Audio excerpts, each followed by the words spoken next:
Boa noite, gente. O meu grupo ficou responsável pela escola cognitiva, a formação estratégica como processo mental. O grupo é composto por João Vitor, eu, Luana, e por Samira. Bom, a essência dessa escola, ela reside em sondar a mente do próprio estrategista, através de um processo de forte aprendizado para extrair o conhecimento do mesmo, a fim de conceber e estabelecer a estratégia de fato. O modelo dessa escola, ela envolve duas principais correntes de pensamento. De forma mais positivista, que encara o processo e a estruturação do conhecimento como a forma de produzir algum tipo de objetivo. E essa ala também ela é conhecida como objetivista. A outra ala, mais subjetivista, ela encara a estratégia como uma espécie de interpretação do mundo. A escola, ela busca estudar a origem das estratégias desenvolvidas pelas mentes desses estrategistas, a modo que eles processam, na verdade, essas informações para tomar as decisões através da psicologia cognitiva. E essa psicologia, ela é um campo que estuda a forma como as pessoas recebem, aprendem, lembram e também representam essas informações da realidade. E tem como um dos principais objetivos de estudo a forma de como o ser humano observa o mundo e como usa o conhecimento para realizar diversas funções cognitivas. Esses estrategistas, eles são grande parte autodidatas e desenvolvem as bases de conhecimentos e processos de pensamento através da experiência direta. Esse processo deu origem a duas alas da escola que eu irei falar posteriormente, que é a ala objetivista e a outra subjetivista. E eu trouxe essa imagem também para representar muito sobre eles serem autodidatas, né? Que é a experiência, o saber e o fazer. Bom, a ala objetivista, dentro da escola, ela busca produzir uma visão objetiva do mundo através do processo de estruturação do conhecimento. Para esses pensadores, né, que é tratado no livro, a mente funciona como uma câmera de captura de imagens da realidade, que, porém, elas reconhecem que essas imagens elas são distorcidas. É tanto que ele dá um exemplo no livro sobre isso. Assim, eles conseguem valorizar uma abordagem estruturada e lógica da formação de estratégia. Isso sempre buscando reduzir as distorções e os viés na percepção e também na interpretação das informações disponíveis. E assim, essa visão objetiva do mundo, ela visa fornecer uma base sólida para tomar as decisões estratégicas fundamentadas na análise racional e evidências concretas.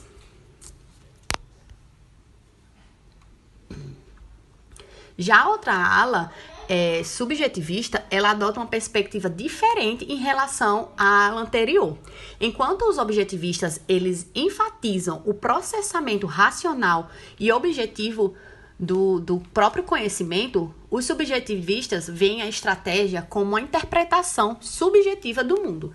Para eles, a mente do estrategista é uma lente através da qual o ambiente externo ele é filtrado e interpretado de acordo com as experiências individuais, também como as crenças, valores e suas emoções. Esses estrategistas subjetivistas, né, eles reconhecem que a realidade é percebida de maneira diferente por diferentes pessoas e que essas percepções subjetivistas, ela influencia diretamente as decisões estratégicas. E esses estrategistas, eles valorizam a intuição, a criatividade e também os insights como fontes importantes de conhecimento estratégico. E que, por muitas vezes, priorizam a compreensão holística e a qualitativa sobre a análise quantitativa e racional. Eu também trouxe uma imagem para exemplificar a diferença um pouco desses dois que eu encontrei na internet e eu achei muito relevante trazer.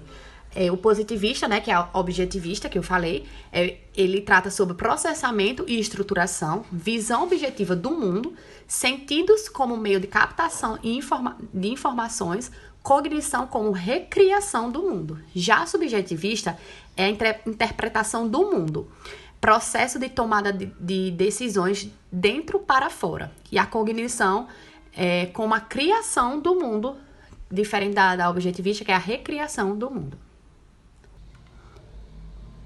Na parte de cognição como confusão, o livro traz alguns viés cognitivos que podem distorcer as tomadas de decisões estratégicas, como raciocinar por analogia, o cair na ilusão do controle, o ficar preso com o aumento do comprometimento e também o simplificar as decisões através do cálculo de resultados únicos.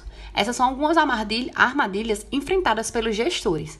E esses viés, muitas vezes, eles são inconscientes e podem levar às escolhas equivocadas e impactar negativamente o desempenho organizacional. E ao resolver e entender esses viés, os gestores eles podem desenvolver estratégias para mitigar esses efeitos e também promover decisões mais informadas e eficazes. Ainda nesse assunto de cognição como confusão, o livro traz 4 conjuntos de dimensões opostas que também podem afetar na solução de um problema. Que o primeiro é extroversão e introversão, que se refere ao poder de concentrar as energias externas ou internamente. Isso pode afetar a forma como as pessoas abordam problemas e interagem com o ambiente ao seu redor. Tem a parte do sentir e da intuição, que a parte do sentir se refere a concentrar informações sensoriais específicas e detalhadas, e já em contrapartida, a intuição é em relação aos padrões e possibilidades mais amplas. Isso pode influenciar como as pessoas percebem e interpretam seus problemas. E o pensar e o sentir refere-se por uma tomada de decisões com base em lógica, numa lógica mais objetiva e a análise racional, ou, em contrapartida, em considerações pessoais e valores emocionais. Isso pode afetar o processo de avaliação e também a seleção de soluções para os problemas. E, por último, temos o julgamento versus a percepção, que refere-se à preferência por uma abordagem estruturada e organizada para lidar com o mundo externo, que é da parte do julgamento, e, em contrapartida, temos a percepção, que é uma abordagem mais flexível e adaptável. Isso pode influenciar como as pessoas planejam e implementam as soluções de problemas. Vou falar agora sobre cognição como processamento de informação. Além dos vieses da cognição individual, existem as dificuldades em se trabalhar no sistema coletivo, onde diariamente são necessários o processamento de diversas informações. Os gerentes, na prática, eles são profissionais da informação, onde satisfazem suas necessidades, bem como dos seus colegas que ficam no seu entorno. No entanto, em grandes organizações, isso pode ocasionar alguns problemas. As informações que os gerentes recebem são agregadas para facilitar o entendimento. No entanto, isso pode acumular algumas distorções. As diversas distorções são agregadas sob diversos vieses e então passadas ao CEO, por exemplo. Dessa forma, alguns altos gerentes acabam se tornando prisioneiros das próprias estruturas de processamento das suas próprias empresas. Dessa forma, uma solução para o problema foi a que Corner e colaboradores acabaram elaborando um modelo de processamento paralelo de informações. Como vocês podem ver na imagem, elas passam pelos seguintes estágios: atenção, codificação, armazenagem, recuperação, decisão e resultados.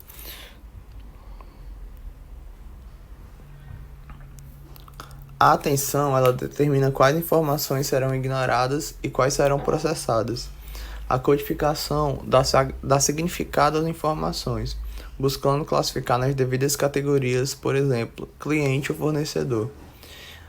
Já a armazenagem e recuperação, ela é a incorporação das informações recebidas, seja em formulários ou em banco de dados, para que possa ser acessada sempre que for necessário.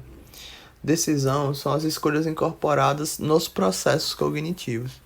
Processos cognitivos não produzem decisões em si, mas elas criam a necessidade de resolver os problemas.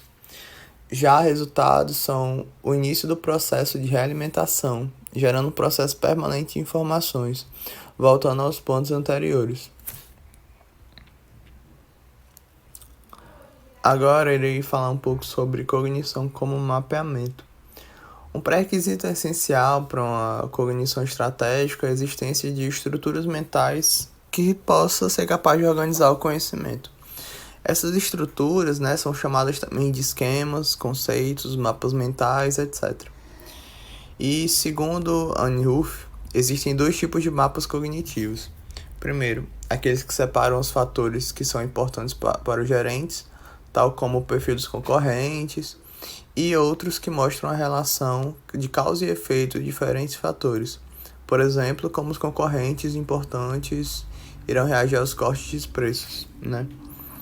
Os gerentes, eles são tanto produtores como usuários de mapas, de maneira que esses mapas cognitivos e a maneira como eles são criados é importante na compreensão da formulação da estratégia. Agora, irei comentar sobre realização do conceito, né, dentro da cognição. Uma estratégia, ela é um conceito. Sendo assim, a gente pode concluir, né, utilizando um termo da psicologia cognitiva, que a geração da estratégia é a realização do conceito. Nessa vertente, se utiliza da psicologia cognitiva para conhecer os processos mentais relacionados ao desenvolvimento da estratégia, ou seja, a percepção visual, processamento de dados, síntese, intuição. E após pesquisas, né, pode-se concluir que o desenvolvimento dessas características estão no subconsciente das pessoas, né? Não é algo que a gente consegue entender de maneira externalizada sobre o que a pessoa fala, como é o seu processo mental. Na verdade, é algo que está fora de uma compreensão mais entendível no primeiro plano. É necessário entender como estrategistas conseguem sintetizar as vastas quantidades de informações intangíveis e transformá-las em inovações. Existem algumas hipóteses sobre essas perspectivas, sobre como funciona esse processo de realização da estratégia, porém ainda se tem um caminho muito longo pela frente para compreender os processos mentais críticos à formulação da estratégia. Falando um pouquinho agora sobre cognição como construção, para a visão interpretativa e construcionista, aquilo que existe dentro da mente humana não é uma reprodução do mundo externo. Ou seja, as informações que o cérebro recebe para serem supostamente decodificadas por mapas cognitivos, na verdade interagem com a cognição e são por elas moldadas. Ou seja, a mente ela vai impor uma interpretação sobre o ambiente que o indivíduo está inserido. Os pesquisadores que defendem esse tipo de visão, eles são chamados de construcionistas sociais. Então, eles rompem com o pensamento de aceitar tudo aquilo que as pessoas veem como um dado. Para eles, a realidade ela existe dentro da nossa cabeça. Então, assim, eles foram muito beneficiados pela Revolução Filosófica, que ocorreu na Europa, né, depois da Segunda Guerra Mundial. E essa revolução ela chegou na psicologia através do trabalho de Gregory Bateson, onde ele fez uma observação de macacos brincando entre si em um zoológico. Só que ele começou a pensar a respeito de como esses animais eles não conseguem se comunicar diretamente, mas parecem se entender entre si. E continuando nesse tópico, ele escreveu um ensaio, né, que foi intitulado como Uma Teoria de Brincadeira e Fantasia, que sugeria a resposta para esse questionamento, do caso que os animais eles não podem se comunicar diretamente, mas eles conseguem entender seu meio social. Então, a resposta para isso, tanto na questão dos animais como também para nós, seres humanos, estava na ambiguidade daquilo que ele chama como molduras. Por exemplo, a moldura que foi citada anteriormente, no zoológico, da questão da brincadeira. Essa é uma brincadeira. Então, permite que o macaco ele consiga distinguir, diferenciar quais gestos são brincadeira e quais não são. E ele acaba aprendendo isso a partir da sua vida social. Ele entende o significado, o termo, né, dessa moldura que seria brincadeira. Esse princípio ele também vale para nós, seres humanos, exceto que, para nós, as molduras elas podem ser muito mais complexas e também elas têm diferentes tipos de interpretação. Nesse ensaio, ele também definiu os termos gerais das propriedades de uma moldura psicológica. Então, as molduras psicológicas, de acordo com ele, elas poderiam ser exclusivas. Então, no caso de inclusão de mensagens ou ações dentro da moldura, outras mensagens eram excluídas. Ela também poderia ser inclusiva. Então, se existe a exclusão de determinadas mensagens, outras são incluídas também. Ele também diz que as molduras elas estão relacionadas àquilo que ele chama de premissas. E, por fim, uma moldura ela pode ser metacomunicativa. Logo, qualquer mensagem que explica ou implicitamente define uma moldura. Um dos primeiros e também, de acordo com o livro, o melhor estudo relacionado a molduras foi realizado por El-Missawi e Paul Chant. Então, eles estudaram um grupo, de 17 profissionais e gerentes que lidavam com informações a respeito de oportunidades estratégicas no mercado relacionado a telefones celulares. Bom, o grupo ele se reunia regularmente durante 3 meses. E aí eles começavam discussões, de informações a respeito tanto do mercado como da área tecnológica. Os consensos que vieram gradualmente de 2 molduras, que seriam o mercado potencial para celulares e telefones e também a aplicação deles. Era adicionado também informações sobre a imprensa, publicações, enfim, que eram passadas para o grupo durante o estudo. Então, o principal interesse deles nesse estudo era saber a interação tanto entre as molduras iniciais, como também as informações que vinham depois, as informações subsequentes. Então, assim, se uma moldura e uma informação elas eram diferentes, elas eram desiguais, a moldura ela ia ter que ser modificada ou a informação ela ia ter que ser reinterpretada, no caso. Esse questionamento ele surgiu quando trouxeram a informação de que o uso do celular poderia ser perigoso durante o trajeto dentro do carro. Então, se o indivíduo está dirigindo e está utilizando o celular, ele corre, vamos dizer assim, um certo risco. Então, um membro do grupo, ele declarou que a moldura que definia a aplicação do telefone celular, ela precisava ser modificada.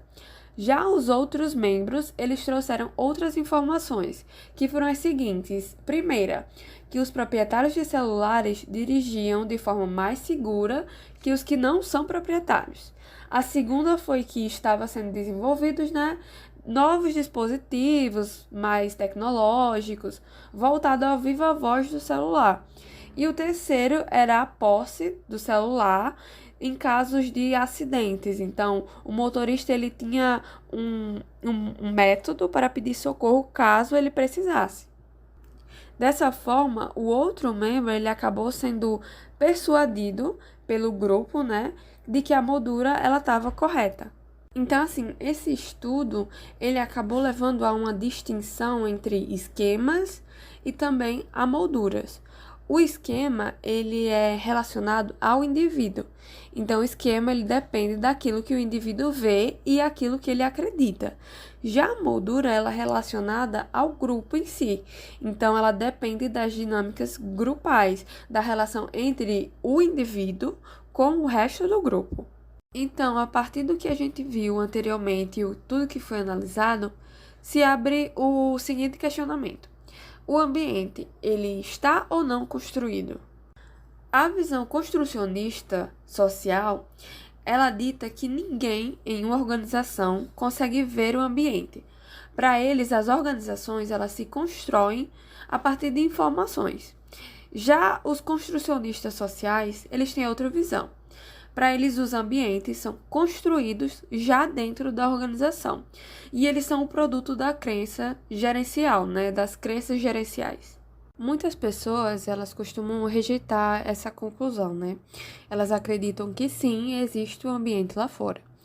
Então, para ajudar a esclarecer melhor essa definição do ambiente em si, tanto o Smith como o Stubart, eles esclareceram isso descrevendo 3 concepções de ambiente. O primeiro ambiente é o ambiente objetivo. Nesse ambiente, a gente assume a relação de que a organização ela está embutida em um ambiente que possui uma existência externa e independente, ou seja, requer uma descoberta. Então, existem coisas que estão ali externamente a serem descobertas, a serem encontradas. O segundo ambiente é o ambiente percebido. A concepção do termo ambiente aqui permanece a mesma coisa, no caso real, material e externa. Porém, a diferença é a respeito das estratégias. Os estrategistas, eles possuem uma racionalidade mais limitada, então suas percepções elas são incompletas e imperfeitas em relação ao ambiente. Por fim, nós temos o ambiente decretado.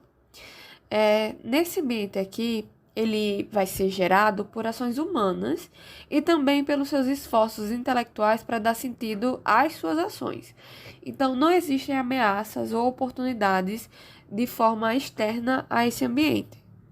O que vão existir são apenas ações materiais e simbólicas de indivíduos. Então, para analisar esses conceitos de ambiente, nós podemos perceber que o primeiro deles, que no caso é o ambiente objetivo, ele é nitidamente favorecido pela questão da escola do posicionamento. Já o segundo e o terceiro conceitos de ambientes, eles representam, respectivamente, as visões das duas alas da escola cognitiva, que foram faladas anteriormente. Só que, assim, essas duas, elas são inteiramente diferentes. Então, o que um conceito vê a base para distorção, o outro ele assume como uma oportunidade para criar algo. Agora vamos falar um pouco sobre as premissas da escola cognitiva. A primeira delas é que a formação de uma estratégia é um processo cognitivo. E esse processo ele vai ocorrer dentro da mente do estrategista. A partir daí, nós entramos na segunda premissa, que diz que as estratégias elas vão aparecer como perspectivas, ou seja, elas vão aparecer como mapas, como esquemas, como molduras, conceitos, e a partir daí elas vão dar forma à maneira como as pessoas lidam com as informações que vêm do ambiente em questão. Bom, essas informações, elas podem ser tanto filtros da nossa mente, antes de serem decodificadas pelos nossos mapas cognitivos, isso de acordo com a ala objetiva da escola cognitiva, ou eles são meramente interpretações do mundo, em termos de como o ambiente ele é percebido, de acordo com a ala subjetiva da escola cognitiva. Já a quarta e última premissa diz que as estratégias elas são difíceis de serem realizadas, e quando elas são realizadas, elas ficam abaixo do ponto ótimo e, consequentemente, são difíceis de mudar quando não são mais viáveis. Irei comentar sobre contribuição e contexto dessa escola. É importante reforçar e relembrar que essa escola é caracterizada mais pelo seu potencial do que por sua contribuição. A ideia central é válida. Acho que o processo de formulação de estratégia também é fundamentalmente de cognição, realização de estratégias como conceitos, entre outros. No entanto, ainda existem limitações nos estudos da psicologia cognitiva. Será útil quando for descoberto saber não só como a mente distorce, mas também quando ela é capaz de integrar uma diversidade de informações complexas para produzir estratégias e inovações.